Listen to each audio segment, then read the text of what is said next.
I think it's damaging, Brett. I really do. Cruelty to animals or shooting your dog strikes people as not normal behavior by, they will probably imagine, a not normal person. But the fact that she wanted to say that is also telling. Peculiar.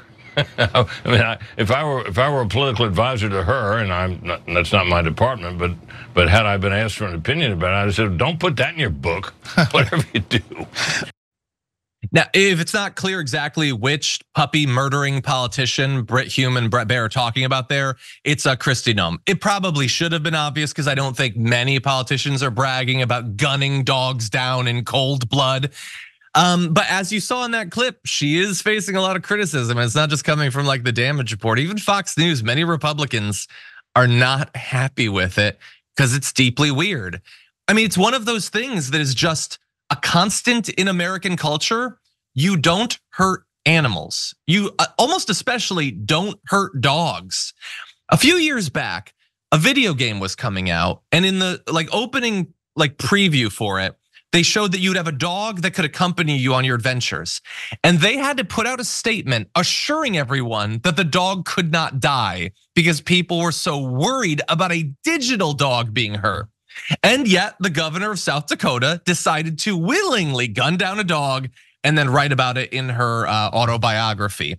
And what's interesting is that it's not just the pundits that have an issue with this.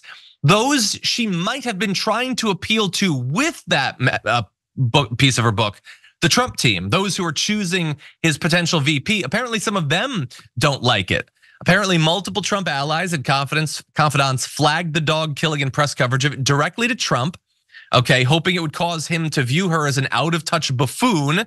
One said that she did oppo against herself mockingly. Another individual close to the Trump campaign said she just keeps proving over and over that she's a lightweight.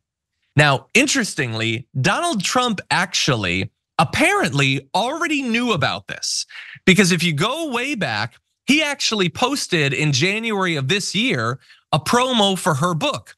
And he said it's a great new book, a hard-hitting story of a very interesting life. So obviously he read it. So he must have seen that section. I'm joking, he didn't read anything. He's never read a book. He's certainly never read a book that he's promoted. But I have speculated that he might be why she talked about it in the first place. Not just to seem folksy and rural, that like, I'm a farmer, I gun down animals or whatever. But Donald Trump specifically has a very weird relationship with animals and with dogs. And it's not just me saying that. CNN speculated about the same thing. Take a look at this. It feels intentional, like, okay, look what I could do. I can kill a puppy. Exactly, and I think sadly that's probably what she and maybe many others believe is what Donald Trump is looking for. The kind of strength, the kind of lack of empathy, and sadly, maybe Trump does like this. I mean, I hope not. Yeah, there's but nothing strong about killing a puppy. There was absolutely nothing strong about it. I don't find it to be strong, but Donald Trump often uses expressions like some guy choked like a dog.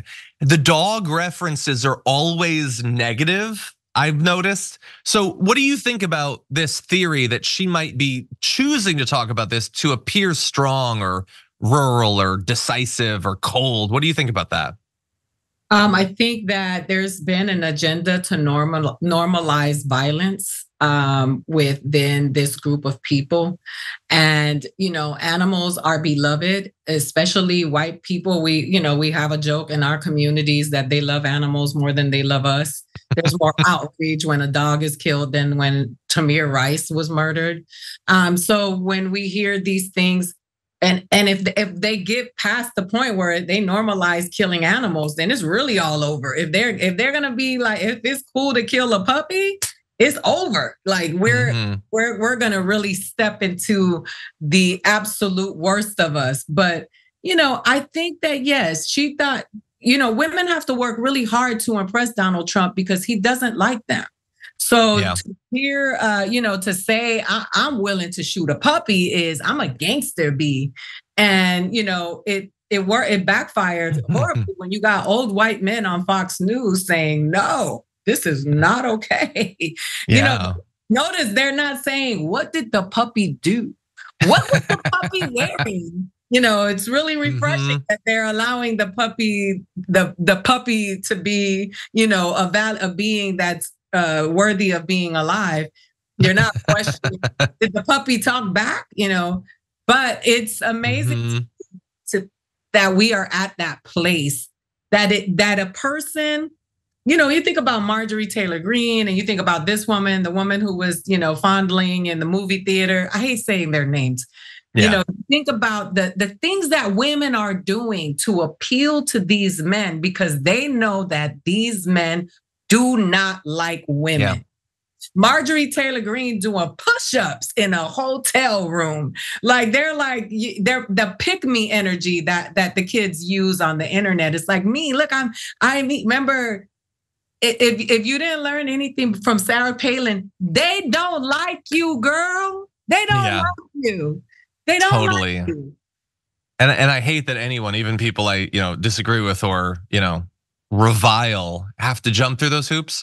Advice to Marjorie Greene: they don't like strong women either. They don't want you to be able to do pull-ups. I mean, do it for your own sake. And also I'll remind everyone that while Lauren Boebert had, the groping or whatever, Marjorie Greene on tape groped a cardboard cutout of Donald Trump's crotch. So she's hardly immune to that either. But in any event, yeah, I love.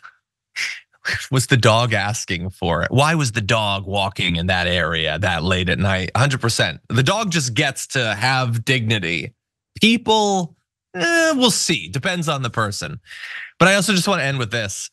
It's probably just a coincidence, but Kimberly Guilfoyle has a book that's coming out too, and she promoted on Twitter. It's The Princess and Her Pup.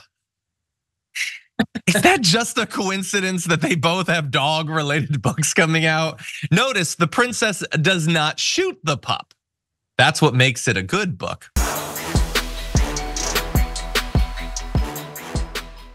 Members make a difference here at TYT. You help make the show happen, and we see you in the chat with your loyalty badge. Click the join button to become a member today.